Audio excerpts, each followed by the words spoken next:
Okay, so welcome back to the last session, or at least the regular speaker session of today. We still have the VM meetup later, but the first speaker of this session is Sina Sheikhoshorislami, and his talk is on asynchronous hyperparameter tuning and ablation studies with Apache Spark. Okay. Hello everyone. Right now I'm a PhD student at the Distributed Computing Group of KTH, but this is a work we started as when I was doing my internship at Logical Class in RISE 6, and we are continuing working on that. So today I want to talk about how we can introduce early stalking in Spark and make Spark able to perform asynchronous computation. And also talk about a concept for machine learning research or Ablation studies that we have introduced in this, that we have implemented for this, the framework that I came up with. Okay. So, if we can consider machine learning training or serving as a system that consists of several components and steps and stages. For example, like we usually start with we start with problem definition, then we have to do data preparation, data pre-processing, things like that. And we have to perhaps select an algorithm or an approach for training a model. And in the training part, we have our data set that can be like images, can be raw text, can be a database of certain columns and things like that. And our machine learning model can be like traditional or classic machine learning algorithms and models, or what is more being worked on right now.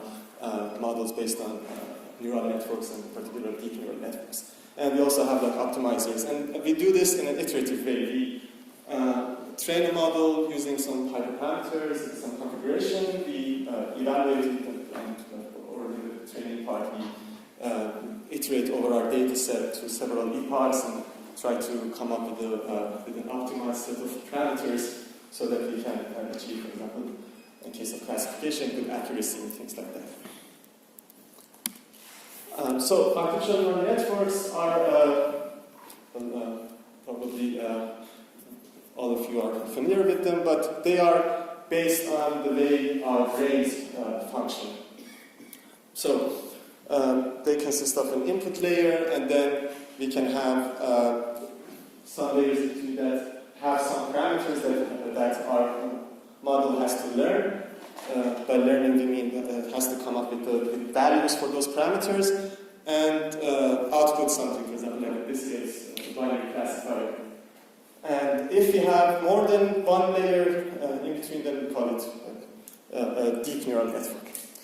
So these architectures have been inspired by the brain of mammals and humans.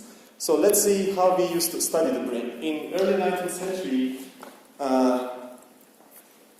French physiologist, we have so many French friends here, I don't dare to try to pronounce it, but Jean-Pierre Florin introduced a concept of ablative brain surgeries to try to figure out how the brain of animals would function. So what he would do was to, for example, he would take a pigeon and remove some parts of its brain, and then if the pigeon couldn't walk, then it would deduct that, okay, that part of the brain I removed has to do something with the movement, or if it couldn't make sounds, then that would have something to do with the speech or things like that. And that is a practice that was practiced a lot during these centuries, and eventually it helped us. We came up with things like this. You can see that we now know that particular sections of our brains are responsible for different actions or phenomena.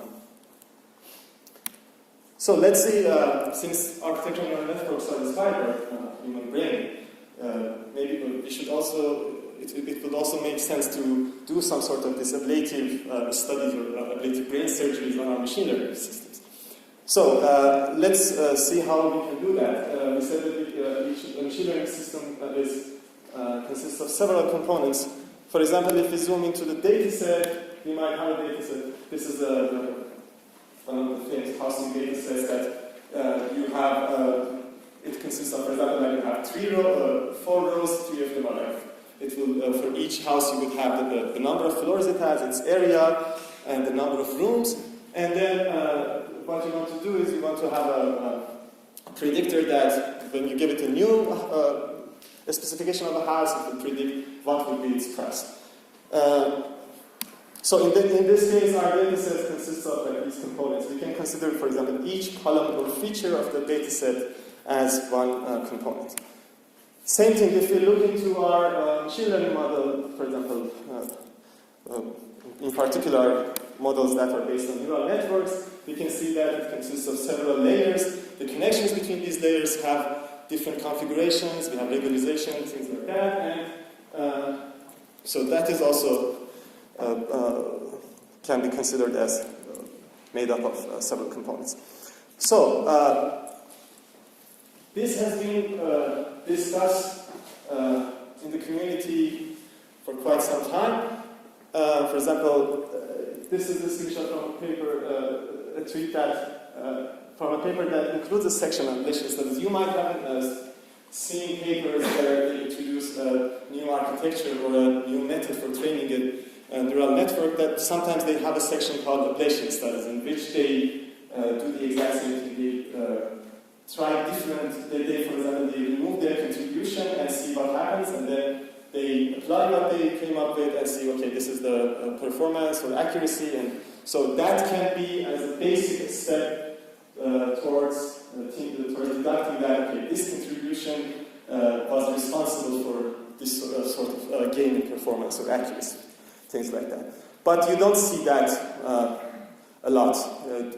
Really good papers have that, but not so many of them. François Chollet, the author of Keras, tweeted in June 2018 that ablation studies are crucial for deep learning research. Can't stress this enough. Understanding causality in your system is the most straightforward way to generate reliable knowledge, and ablation is a very low effort way to look into causality. Ablation studies won't give you causality, but it's the first step and perhaps the easiest step that you can take. But not so many people do that. In an article published by Zachary Lipton and Steinhardt, Zachary Lipton is an assistant professor at CMU. This is a really good article about a paper called Troubling Trends in Machine Learning Scholarship. It's really recommended that if you haven't read it yet, you should take a look at it. And it talks about some of the shortcomings of our research practice in machine learning. And in particular, they talk about ablation studies several times, but for example, like they say, too frequently authors propose many tweaks absent proper ablation studies. And then sometimes just one of the changes is actually responsible for the improved results. This practice misleads readers to believe that all of the proposed changes are necessary. And for example, they mentioned the ImageNet master thesis, Alex Kichevsky, that eventually turned out that many of the changes that they introduced were not necessary for that gain in accuracy. But at that time, for example, like they said, okay, if performing ablation studies was time-consuming or it was costly, so that they didn't think about that. So let's give some examples of here, for example, layer ablation. Suppose we have a base model. This model consists of 3 hidden layers. We train it with on a data set, and then we, for example, say we achieve an accuracy of 78%. And then, so layer ablation here is that, okay, we start by removing, for example, our last hidden layer. Then you will get a model like this. We retrain it, and then we get an accuracy of 72% opposed to the 78% that we had. And then, again, our base model, we remove some part, and then we get retrain and get take note of the accuracy, and again, it's the same thing. So, ablation study can be thought of as an iterative process, as we see.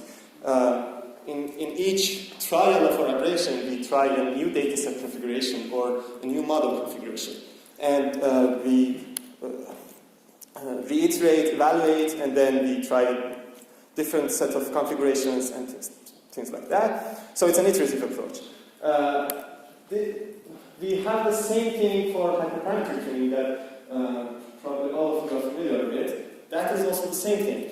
We have our hyperparameter optimizer tuner. We come up with a set of hyperparameters, for example, learning rate, number of layers, things like that. We train the model, we evaluate and see, okay, if it's working or not. Then we try different sets of hyperparameters, and this could be, for example, you could have unrelated search, like random search, where you try random combinations, or you could use more sophisticated algorithms, directed search, for example, like Bayesian optimization or successive halving and things like that. But what do they have in common is that both of them are iterative approaches that can be gathered under the term of system experimentation or search. If you have read Rick Sutton's the ITER lesson, talks about search and learn, the distinction between these two. Right now, hyperparameter tuning hyperparameter tuning is mostly you can do it by hand, and it's a lot of time consuming and not so efficient. But there are also more problems with that. Since we said that this is an iterative approach that can be considered, that can be defined in terms of a set of trials, then why not execute them in parallel? If we can parallelize this approach, we can train better models much faster, and also we can do this modification and inspection for the ablation studies also faster or easier. And then we can have parallel. We have parallel training for now. So in practice, for machine learning and deep learning,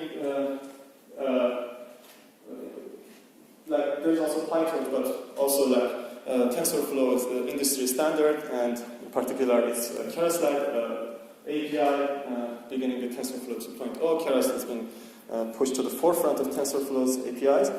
And for parallel processing, Spark is also a standard framework. So when it comes to execution, we want to have this whole experimentation with managed platform support.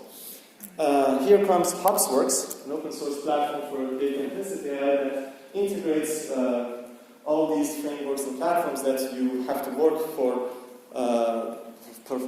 all the steps or stages of your machine learning or deep learning pipelines. It gathers them under, it integrates them to a REST API, where you can just open a Jupyter notebook and develop your code and then forget about the necessities of distribution and things like that. Hopsworks consists of, so Hopsworks is based on a fork of HDFS called HopsFS. It's a more scalable and faster version of HDFS. And then on top of that, these integrations have been built. It supports batch and stream processing. It has a feature store that we will use for our feature evaluation that will be shown later. And when it comes to distributed machine learning and deep learning, as I said, as a data scientist or machine learning developer, you only need to open a Jupyter notebook and then develop your own Python code that you would develop in like TensorFlow or Keras, and then you would say, okay, I want to execute this in parallel on a cluster of Spark instances, so like 4 executors, and I would like to have this much memory and like 1 or 2 GPUs or more on each worker and things like that. But you can forget about all this. You just like choose these configurations and then you go develop your code, and that's it. So in Hopsworks, we use Spark a lot for processing, in particular for data pipelines and data preparation. We use Spark as a processing engine.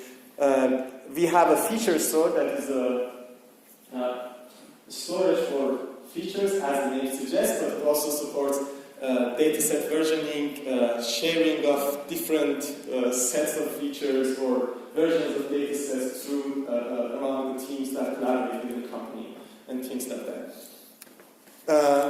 But we also use we also use Spark to perform these parallel files, and Hopsworks currently supports TensorFlow and PyTorch, and then it also provides model serving that. But there is a problem here. When it comes to the execution, And in particular, when we talk about hyperparameter tuning and ablation studies, there's a subtle thing that you need to notice. The Spark follows the bulk synchronous parallel model, which means that it's stage-based, and at each stage you have a number of tasks. If you want to start a new stage, all the tasks should be finished before one stage and the new stage can be started. What this means for example, hyperparameter tuning is that consider each task as a trial for a set of hyperparameter combinations. Usually in hyperparameter tuning, for example, if you're trying out 10 configurations of hyperparameters, then probably most of them are not that good, and you would find out very soon in the process, after one or two iterations, that you would get a sense of, okay, this is not promising. But since it's synchronous parallel-based, you have to wait for all of these trials to finish. So we get a lot of wasted waste in computation and our resources, and GPUs are very expensive. But if we want to go with the Spark the way it is, there's not so much we can do. So our resource utilization is would be not that good. So if we want to improve on these situations, what do we need to have? Of course, we want to have parallel execution of trials. Again, for hyperparameter tuning, each trial is a set of hyperparameters, and for ablation studies, each trial is for example, one trial could be your neural network that you have removed one of its layers. But we want to also support the efficient early stopping of trials. We could see that, as I said, you would get a sense of, okay, these trials are not promising, so there should be a way to stop those trials and use the resources that are allocated to those trials in order to try out new combinations.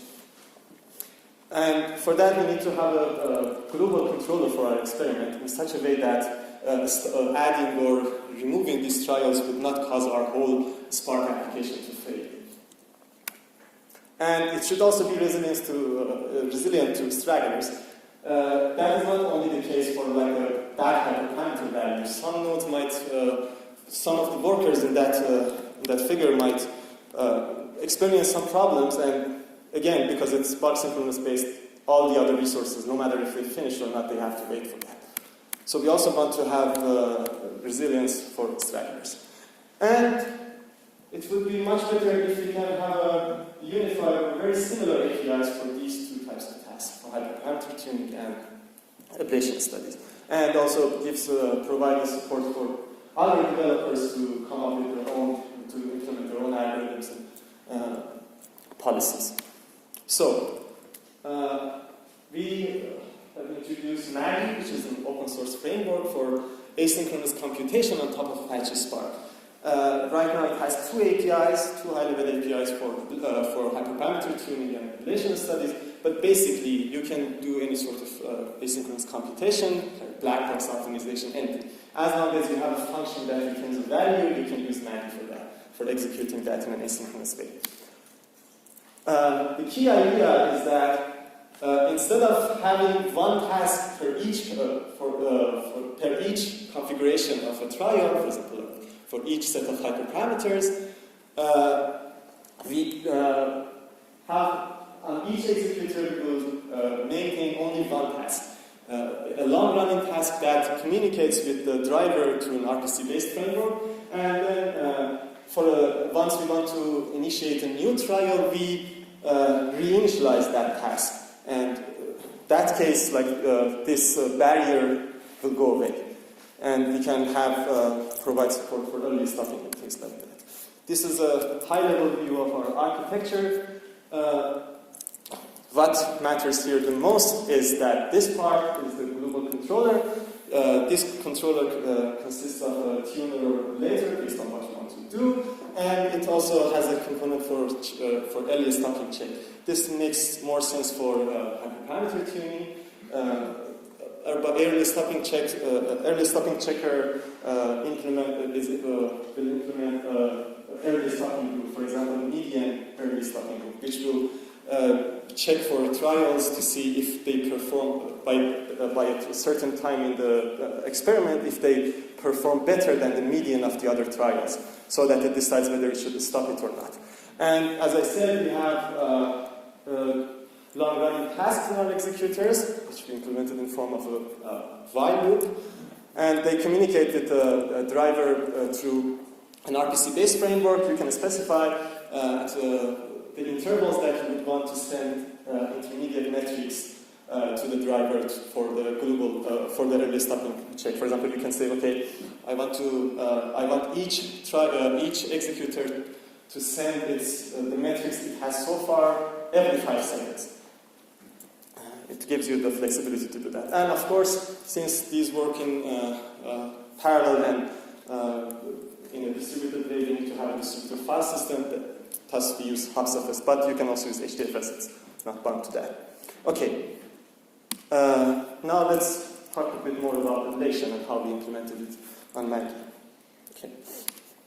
So, for hyperparameter tuning, we have a tuner that you might be familiar with, like a Bayesian optimizer or random search or grid search or things like that. Which what the tuner does is that it, for example, it receives a trial that is finished with a metric, and then based on that, we decide it will come up with a new trial that will be allocated. It's the same concept we can have for an Ablation study controller.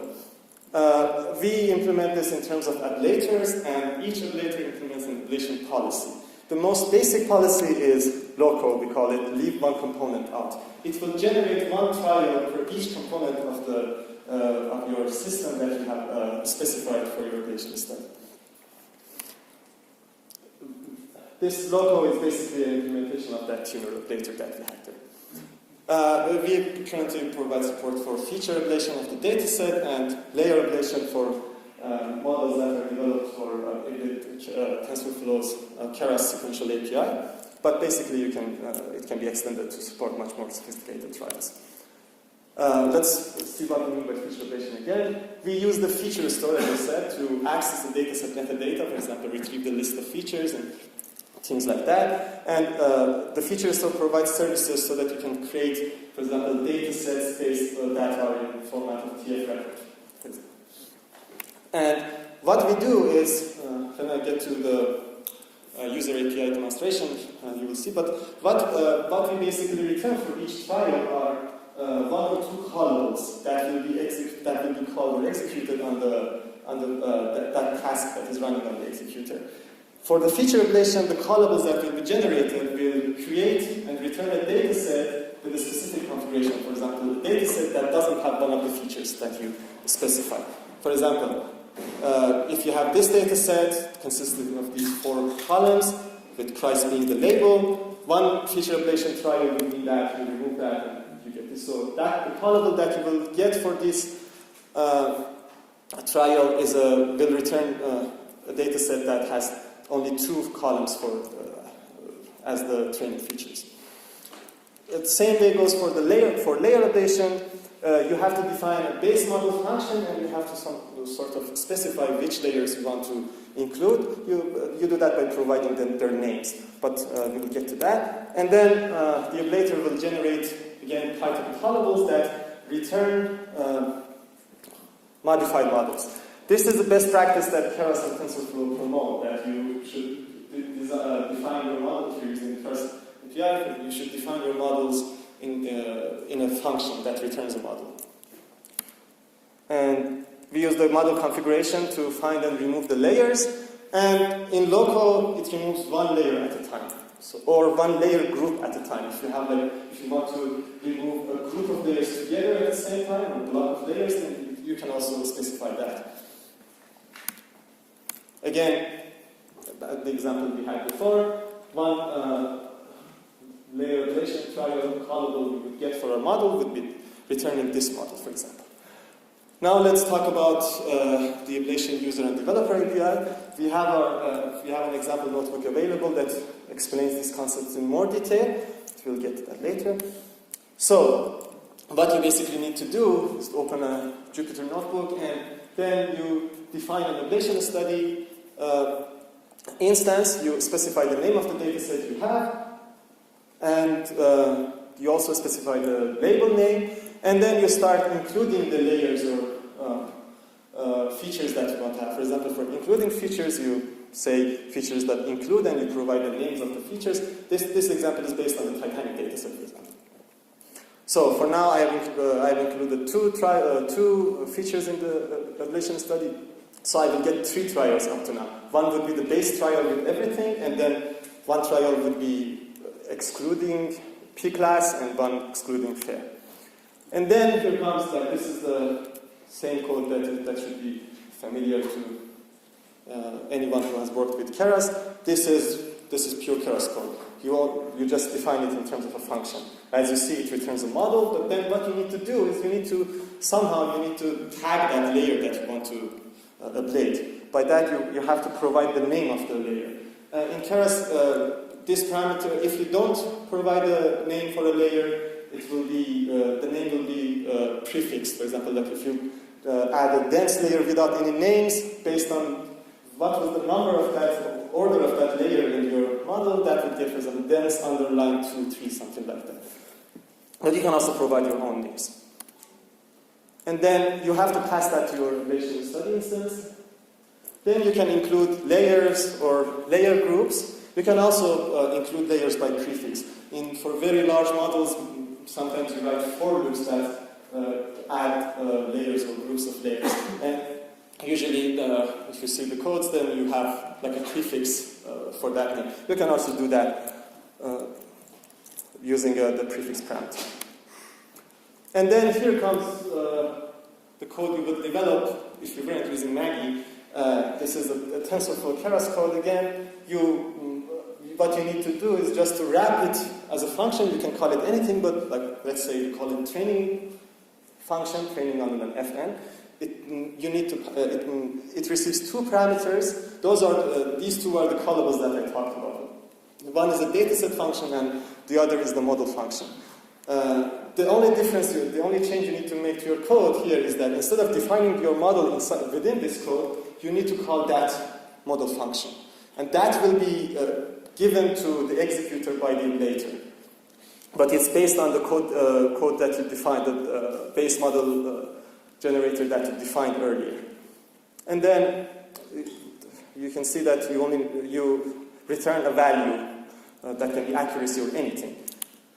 And then you fire the experiment by calling the Lagom method. Lagom is a Swedish word that means just the right amount. The intuition for that is like Maggy uses your resources in such way. Like it's very efficient.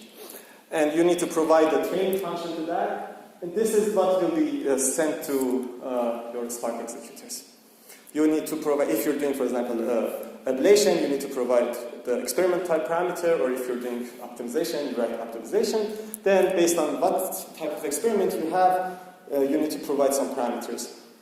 In this case, you pass the Ablation Study instance, you name it so that you can access logs and track its progress, and you also specify the ablator you want to use. So far, we only have LOCO, which would be fine for most of the Ablation Study experiments that can come to mind, but you can also implement your own ablators.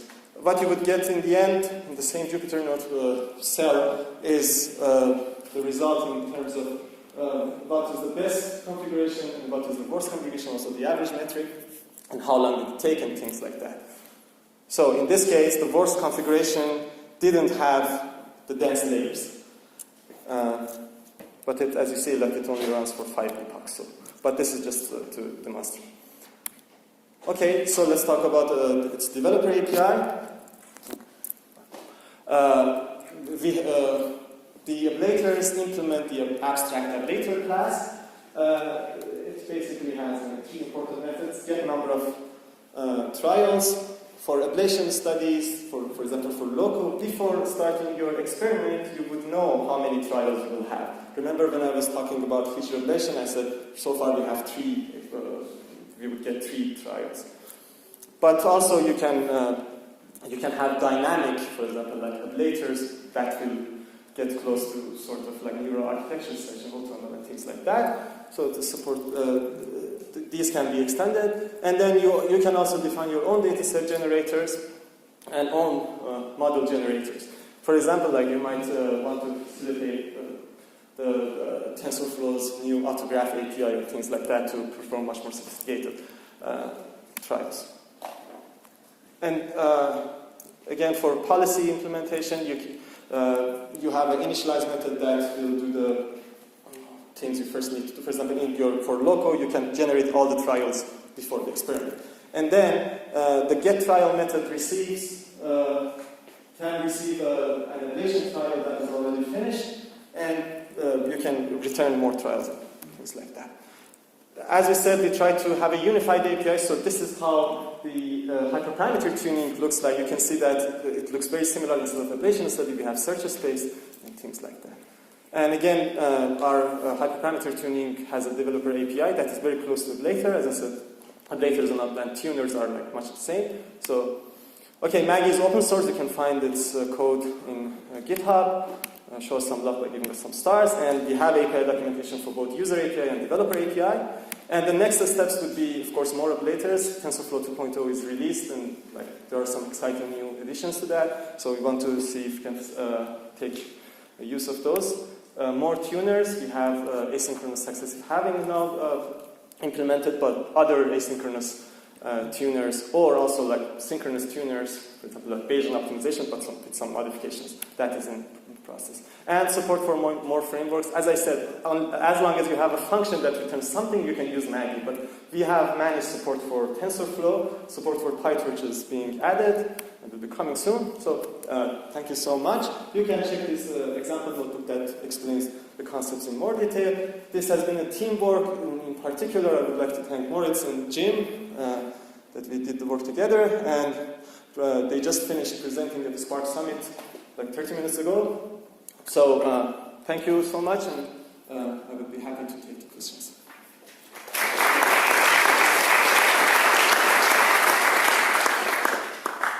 So we're running a bit short on time, so maybe one or two short questions. Yes?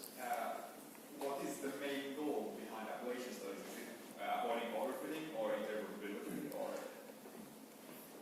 The main goal, the easiest goal, is the first step towards interpretability and explainability. I mean, it is much more sophisticated than that, but I mean, that is the first step. If you can say that this thing that I added made this change, then you can build on that. But if you don't do that, it might not be because of that. It will be totally random. But that is, we want to make it as simple for people so that they don't run away from doing that. Like, this is an easy framework, use it for ablation studies. One more question? Yeah. Have you run it on one of the big networks? We are running experiments, but for example, for hyperparameter tuning, we have run tuners we have run, but we will be reporting the results soon. But by design, it is like, because it's asynchronous, we are not supporting the asynchronous trials that. But to be able to report that exactly what will be the gains that will be reported soon. All right, so let's thank the speaker again.